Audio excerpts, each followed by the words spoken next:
नमस्कार दोस्तों, Microsoft Excel के इस नए वीडियो में आज आपका फिर से बहुत बहुत स्वागत है। फ्रेंड्स, माइक्रोसॉफ्ट एक्सेल के इस नए वीडियो में आज हम क्लियर ऑप्शन का उपयोग करना सीखने वाले हैं। तो आपसे रिक्वेस्ट है कि इस वीडियो में आप एंड तक बने रहिए, ताकि इस वीडियो में जो भी जानकारी मैं आपको दूं वो सारी जानकारी आपको स्टेप बाय स्टेप अच्छी तरीके से समझ में आ जाए। वीडियो को अगर आपने स्किप किया तो यहाँ पे आपको कुछ भी समझ में नहीं आएगा, फिर आप मेरे को कमेंट बॉक्स में बोलोगे कि सर हमें तो समझ में नहीं आ रहा है। तो कंप्लीट जानकारी चाहिए तो वीडियो को आप पूरा देखिए, ताकि आपको पूरी जानकारी यहाँ पे मिल सके। तो बिना टाइम वेस्ट किए हुए हम इस वीडियो को आगे बढ़ाते हैं। मैं आपको सबसे पहले लेके चलता हूँ एक्सेल के अंदर, और एक्सेल के अंदर मैंने यहाँ पे एक सीट तैयार करके रखी है। अब इसी सीट के अंदर मैं आपको बताऊँगा क्लियर ऑप्शन का उपयोग करना। देखो फ्रेंड, माइक्रोसॉफ्ट एक्सेल में क्लियर ऑप्शन होम टैब के एडिटिंग ब्लॉक के अंदर आता है। कहाँ आता है फ्रेंड? होम टैब के, यहाँ पे ये एडिटिंग ब्लॉक है, और इस एडिटिंग ब्लॉक के अंतर्गत यहाँ पे क्लियर ऑप्शन हमें देखने को मिलता है। यहाँ पे साइड में छोटा सा एरो है इस ऑप्शन के ऊपर, जैसे ही हम क्लिक करेंगे तो यहाँ पे 6 ऑप्शन और यहाँ पे दिखाई देंगे टोटल। इन सभी ऑप्शंस को एक एक करके आज के इस वीडियो के अंदर हम क्लियर करने वाले हैं। सबसे पहला फ्रेंड यहाँ पे आ जाता है क्लियर ऑल। इस ऑप्शन से क्या होता है वो मैं आपको बता देता हूँ। इस ऑप्शन पर क्लिक करने पर हमारी सीट में मौजूद फॉर्मेटिंग, कंटेंट्स, कमेंट्स, हाइपरलिंक्स वगैरह सब कुछ एक साथ रिमूव हो जाता है। समझ गए? इसके लिए हम क्या करेंगे, सबसे पहले मैं पूरी सीट को यहाँ पे सेलेक्ट कर लूँगा। मैंने पूरी सीट को यहाँ पे सेलेक्ट कर लिया आपके सामने। पूरी सीट को सेलेक्ट करने के बाद में यहाँ पे क्लियर का एक ऑप्शन है, इस क्लियर वाले ऑप्शन के ऊपर क्लिक करूँगा तो यहाँ पे 6 और ऑप्शंस यहाँ पे देखने को मिल जाएंगे। समझ गए फ्रेंड? अब यहाँ पे सबसे पहला आ जाता है क्लियर ऑल। जैसे ही मैं क्लियर ऑल वाले ऑप्शन के ऊपर क्लिक करूँगा तो यहाँ पे आप देखो हमारी सीट के अंदर मौजूद जितना भी डेटा था ना, मतलब कि जितनी भी फॉर्मेटिंग हमने की हुई थी, जितने भी कंटेंट्स थे, जितने भी कॉमेंट्स थे, जितनी भी हाइपरलिंक्स थी, सभी के सभी एक साथ यहाँ पे रिमूव हो चुके हैं। समझ गए फ्रेंड? वापस लाने के लिए मैं कंट्रोल जेड के ऊपर क्लिक करूंगा तो यहाँ पे मेरा डेटा वापस आ जाएगा। समझ में आ गया फ्रेंड? क्लियर ऑप्शन के अंदर यहाँ पे क्लियर ऑल ऑप्शन का उपयोग हम किस तरीके से कर सकते हैं। उसके बाद में यहाँ पे आ जाता है क्लियर फॉर्मेट्स। क्लियर फॉर्मेट्स वाले ऑप्शन के ऊपर अगर हम क्लिक करेंगे तो इस ऑप्शन पर क्लिक करने पर हमारी सीट में सिलेक्टेड एरिया की फॉर्मेटिंग रिमूव हो जाएगी। यानी कि जितना एरिया हम सेलेक्ट करके रखेंगे और उसके बाद क्लियर फॉर्मेट वाले ऑप्शन के ऊपर अगर हम क्लिक करते हैं तो उस एरिया की फॉर्मेटिंग हट जाएगी।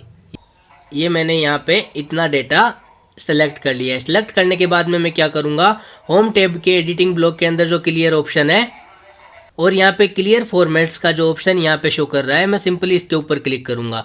जैसे ही मैंने इसके ऊपर क्लिक किया तो जितना भी सिलेक्टेड एरिया था, ये एरिया मैंने यहाँ पे सिलेक्ट किया है तो ये एरिया हो गया सिलेक्टेड एरिया। जितना भी एरिया हमने सेलेक्ट कर रखा है उस एरिया के अंदर जितनी भी फॉर्मेटिंग हमने की थी वो सारी की सारी फॉर्मेटिंग यहाँ से डिलीट हो चुकी है। समझ गए फ्रेंड? ये फीचर भी यहाँ पे समझ में आ गया। कंट्रोल जेड के ऊपर क्लिक करके मैं वापस से यहाँ पे ले आऊँगा जो भी डिलीट हुआ है। समझ गए फ्रेंड? इसके बाद में क्लियर ऑप्शन के अंदर यहाँ पे 3 नंबर वाला ऑप्शन आ जाता है क्लियर कंटेंट्स। इस ऑप्शन के अंदर क्या होता है, इस ऑप्शन पर क्लिक करने पर हमारी सीट में सिलेक्टेड एरिया का कंटेंट्स यानी कि डेटा रिमूव हो जाता है। मैं आपको यहाँ पे प्रैक्टिकली करके बताता हूँ। जैसे कि मैं यहाँ पे कोई डेटा सेलेक्ट कर लेता हूँ। ये मान लो कि मैंने यहाँ पे इतना डेटा यहाँ पे सिलेक्ट कर लिया है। सिलेक्ट करने के बाद में जैसे ही मैं क्लियर ऑप्शन के ऊपर क्लिक करूँगा और इसके अंदर जो क्लियर कंटेंट का जो ऑप्शन है, इस क्लियर कंटेंट्स वाले ऑप्शन के ऊपर मैं सिंपली क्लिक करूंगा। क्लिक करते ही जो भी हमारा सिलेक्टेड एरिया था उसके अंदर मौजूदा कंटेंट यानी कि जो डेटा है वो यहाँ से रिमूव हो चुका है, यानी कि डिलीट हो चुका है।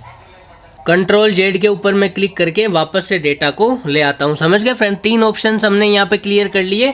अब मैं आपको बताऊँगा होम टैब के एडिटिंग ब्लॉक के अंदर जो क्लियर ऑप्शन है, इस क्लियर ऑप्शन के अंदर 4 नंबर वाला ऑप्शन जिसका नाम है क्लियर कमेंट्स। क्लियर कमेंट्स वाले ऑप्शन को अब हम यहाँ पे क्लियर करेंगे। इस ऑप्शन की सहायता से हमारी सीट के जिस भी सेल में कमेंट्स है उन सभी सेल्स को सिलेक्ट करके क्लियर कमेंट्स ऑप्शन की सहायता से हम सभी कमेंट्स को एक साथ यहाँ पे रिमूव कर सकते हैं। अब यहाँ पे फ़िलहाल कोई भी कमेंट्स नहीं है तो मैं यहाँ पे किसी सेल के अंदर यहाँ पे कमेंट्स डाल के आपको बता देता हूँ। जैसे कि लाइक मान लो कि यहाँ पे ये जो सुरेश कुमार है इसके सेल के अंदर मैं यहाँ पे कमेंट्स डाल देता हूँ। तो मैंने इसको सेलेक्ट कर लिया, माउस से राइट बटन के ऊपर क्लिक करूँगा और यहाँ पे इंसर्ट कमेंट्स वाले ऑप्शन में जाके यहाँ पे कमेंट डाल दूंगा, कुछ भी यहाँ पे डाल दूंगा मैं। तो देखो यहाँ पे जो सुरेश कुमार है इसके ऊपर यहाँ पे राइट साइड में रेड कलर का ऊपर छोटा सा एरो यहाँ पे शो कर रहा है, समझ गए फ्रेंड। यहाँ पे इसी कमेंट्स ऑप्शन का उपयोग यहाँ पे किया जाता है। मैं आपको करके बताता हूँ। जैसे कि मान लो ये सुरेश कुमार वाला सेल है, तो मैंने इसको यहाँ पे सिलेक्ट कर दिया। सिलेक्ट करने के बाद में होम टैब के एडिटिंग ब्लॉग में जो क्लियर ऑप्शन है, मैं सिंपली इसके ऊपर क्लिक करूँगा और क्लियर कमेंट्स वाले ऑप्शन के ऊपर क्लिक करूँगा। इसके ऊपर जैसे ही मैं क्लिक करूँगा तो यहाँ पे देखो ये कमेंट्स यहाँ पे रिमूव हो चुका है। यानी कि कमेंट्स वाले ऑप्शन के ऊपर क्लिक करके हम क्या कर सकते हैं, इस ऑप्शन की सहायता से हमारी सीट के जिस भी सेल में कमेंट्स है उन सभी सेल्स को एक साथ अगर हम सेलेक्ट करना चाहें तो एक साथ सेलेक्ट कर सकते हैं, एक एक करके रिमूव करना चाहें तो एक एक करके सेलेक्ट कर सकते हैं। और सेलेक्ट करने के बाद क्लियर कमेंट्स वाले ऑप्शन के ऊपर जैसे ही हम क्लिक करेंगे तो सभी कमेंट्स एक साथ यहाँ पे रिमूव हो जाएंगे, यानी कि डिलीट हो जाएंगे। अब मैं आपको बताऊंगा अगले ऑप्शन के बारे में। क्लियर ऑप्शन के अंदर जो नीचे क्लियर हाइपरलिंक्स है, इस ऑप्शन के बारे में अब मैं आपको यहाँ पे बताने वाला हूँ। इस ऑप्शन पर क्लिक करने पर हमारी सीट में सिलेक्टेड एरिया की जो हाइपरलिंक्स है वो यहाँ पे रिमूव हो जाती है, समझ गए फ्रेंड। अब जैसे कि मैंने नीचे यहाँ पे एक हाइपरलिंक यहाँ पे लगा के रखी है। अब देखो मैं यहाँ पे डबल क्लिक करूँगा।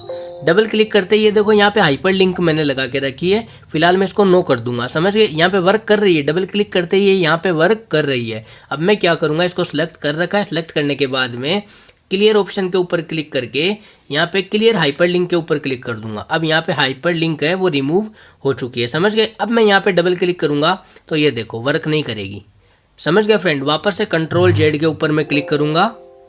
इतना क्लियर हो गया फ्रेंड। अब हम अगले ऑप्शन की तरफ बढ़ते हैं। लास्ट और फाइनल ऑप्शन है होम टैब के एडिटिंग ब्लॉग में जो क्लियर ऑप्शन है, इसके अंदर जो फाइनल ऑप्शन आ जाता है वो यहाँ पे आ जाता है रिमूव हाइपरलिंक्स। इस ऑप्शन का उपयोग कैसे यहाँ पे किया जाता है, तो सबसे पहले जो हाइपरलिंक वाला सेल है मैं इसको यहाँ पे सिलेक्ट कर लूँगा। सेलेक्ट करने के बाद में यहाँ पे मैं नो कर दूंगा। नो करने के बाद यहाँ पे क्लियर वाले ऑप्शन के अंदर जाऊँगा और यहाँ पे रिमूव हाइपरलिंक्स, जैसे ही मैं इसके ऊपर क्लिक करूँगा तो हाइपरलिंक यहाँ पे हट जाएगी। रिमूव हाइपरलिंक वाले ऑप्शन के अंदर क्या होता है कि इस ऑप्शन की सहायता से हम सिलेक्टेड एरिया की हाइपरलिंक्स और फॉर्मेट्स दोनों एक साथ रिमूव यहाँ पे कर सकते हैं, समझ गए फ्रेंड।